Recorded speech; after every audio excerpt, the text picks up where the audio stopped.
श्री स्वामी समर्थ. जय जय स्वामी समर्थ. नमस्कार मैत्रिणींनो, मी अश्विनी अगदी मनापासून स्वागत करते तुम्हा सर्वांचं पुन्हा एकदा माझ्या या नवीन व्हिडिओमध्ये. तर 21 सप्टेंबरला पितृपक्षाची म्हणजेच पितृपक्षाचा शेवटचा दिवस असणार आहे. सर्व पितृ अमावस्या या दिवशी आलेली आहे. तर ही जी अमावस्या आहे तर ती वर्षातून एकदा येत असते आणि म्हणूनच या अमावस्येचं महत्त्व हे आणखीनच वाढलेलं आहे. आता बघा, प्रत्येक महिन्यामध्ये पौर्णिमा तिथी येते, चतुर्थी येते, त्यासोबतच अमावस्यासुद्धा येत असते. पण प्रत्येक अमावस्येचं महत्त्व जे आहे ना तर ते खूप वेगवेगळं असतं. प्रत्येक अमावस्येला आपलं असं महत्त्व प्राप्त झालेलं आहे आणि म्हणूनच या सर्व पितृ अमावस्येच्या दिवशी आपण मिठाचा अतिशय प्रभावी उपाय करायचा आहे. यामुळं तुमच्या घरातील सर्व नकारात्मकता, वाईट शक्ती दूर होतील. 7 जन्माची दरिद्री देखील तुमची नष्ट होऊन अगदी घराची भरभराट होईल. असा हा अतिशय प्रभावी उपाय अगदी थोडक्या वेळेमध्ये मी तुम्हाला आज सांगणार आहे. अतिशय महत्त्वाचा उपाय असणार आहे, त्यामुळं प्रत्येकानं आवर्जून हा उपाय नक्की करायचा आहे. चला तर मग अशा सुंदर व्हिडिओला सुरुवात करूया. त्या अगोदर तुम्ही चॅनलवर नवीन आला असाल तर प्लीज चॅनलला सबस्क्राईब करा आणि व्हिडिओ हा शेवटपर्यंत नक्की पहा.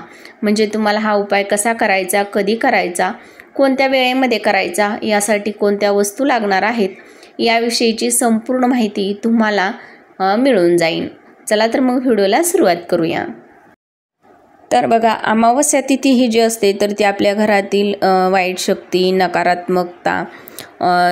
नकारात्मक ऊर्जा, त्यासोबतच वास्तुदोष दूर करण्यासाठी अतिशय महत्त्वाची असते आणि यामुळंच आपण हा मिठाचा उपाय करायचा आहे. तर बघा, मीठ हे घरामध्ये सुख समृद्धी वाढवत असतं. त्यासोबतच राहू केतूचा प्रभाव देखील कमी करण्यासाठी मीठ जे आहे तर ते खूप महत्त्वाचं मानलं जातं. मिठाचे उपाय खूप महत्त्वाचे मानले जातात. मिठाला बघा लक्ष्मीचं प्रतीक देखील मानलं जातं. अमावस्येच्या दिवशी आपल्याला बघा एक वाटीभर खडं मीठ घ्यायचं आहे. तर बघा, आता तुमच्या घरामध्ये खडं मीठ असेल तर ते घ्या किंवा दुकानातून तुम्ही खडं मीठ जे आहे तर ते विकत आणायचं आहे. बारीक मीठ तुम्हाला यासाठी अजिबात वापरायचं नाही. साधं सेंधव मीठ जे असतं तर ते आपल्याला एक वाटीभर घ्यायचं आहे. एक छोटीशी वाटी घ्यायची आहे. त्यानंतर बघा, एक स्वच्छ ग्लास जो आहे तर तो स्वच्छ पाण्यानं भरून घ्यायचा आहे. त्यानंतर बघा, हे जे खडं मीठ आहे तर त्या खड्या मिठातील तुम्हाला 2 ते 3 चमचे खडं मीठ त्या ग्लासमध्ये म्हणजे टाकायचं आहे ग्लासमधल्या पाण्यामध्ये आणि आपल्या घराच्या दक्षिण दिशेला कोपऱ्यामध्ये ठेवायचं आहे. म्हणजे आपल्या घरातली बघा जी पण दक्षिण दिशा आहे तर त्या कोपऱ्यामध्ये तुम्हाला हा ग्लास नेऊन ठेवायचा आहे. तर आता हा जो ग्लास आहे तर तो संपूर्ण रात्रभर तुम्हाला तिथंच ठेवायचा आहे. यामुळं बघा तुमच्या घरामध्ये असणारे सर्व दोष जे आहेत तर ते नष्ट होतात. हे खडं मीठ तुमच्या घरातील सर्व वाईट शक्ती, नकारात्मक ऊर्जा जे आहे तर ते शोषून घेण्याचं काम करत असतं. आणि दुसऱ्या दिवशी बघा काय करायचं आहे, सकाळी तुम्हाला हा ग्लास उचलून म्हणजे आंघोळ करण्याच्या अगोदरच तुम्हाला हा ग्लास उचलायचा आहे आणि घराबाहेर नेऊन हे पाणी एखाद्या झाडाखाली ओतून द्यायचं आहे. कारण की या पाण्यामध्ये बघा सर्व नकारात्मक ऊर्जा सामावलेली आहे आणि त्यामुळं हे पाणी आपल्याला आवर्जून घराबाहेर नेऊन ओतायचं आहे. त्यासोबतच बघा, जे राहिलेलं वाटीमध्ये खडं मीठ आहे तर ते त्याच दिवशी म्हणजे अमावस्येच्याच दिवशी तुम्हाला ते वाटीतलं राहिलेलं खडं मीठ जे आहे सेंधव मीठ तर ते तुमच्या बाथरूममध्ये ठेवायचं आहे.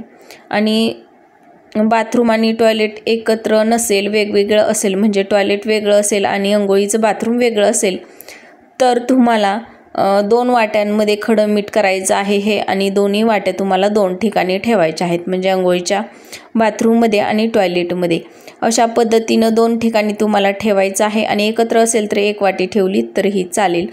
आणि बघा, ही जी अमावस्या आहे तर ती रविवारी आलेली आहे. त्यानंतर बघा, हे रविवारी रात्रभर तुम्हाला तसंच ठेवायचं आहे आणि दुसऱ्या दिवशी हे तुम्हाला वाहत्या पाण्यामध्ये नेऊन सोडायचं आहे. अशा पद्धतीनं तुम्हाला मिठाचे 2 उपाय मी सांगितलेले आहेत तर ते तुम्ही नक्की करून पहा. म्हणजे बघा, मीठ जे असतं तर ते अतिशय शुभ मानलं जातं, माता लक्ष्मीचं प्रतीक मानलं जातं. बघा, दृष्ट काढताना सुद्धा आपण खड्या मिठानं लहान मुलांची दृष्ट काढत असतो, कारण की वाईट शक्ती जी असते तर ती शोषून घेण्याचं काम हे जे मीठ आहे तर ते करत असतं.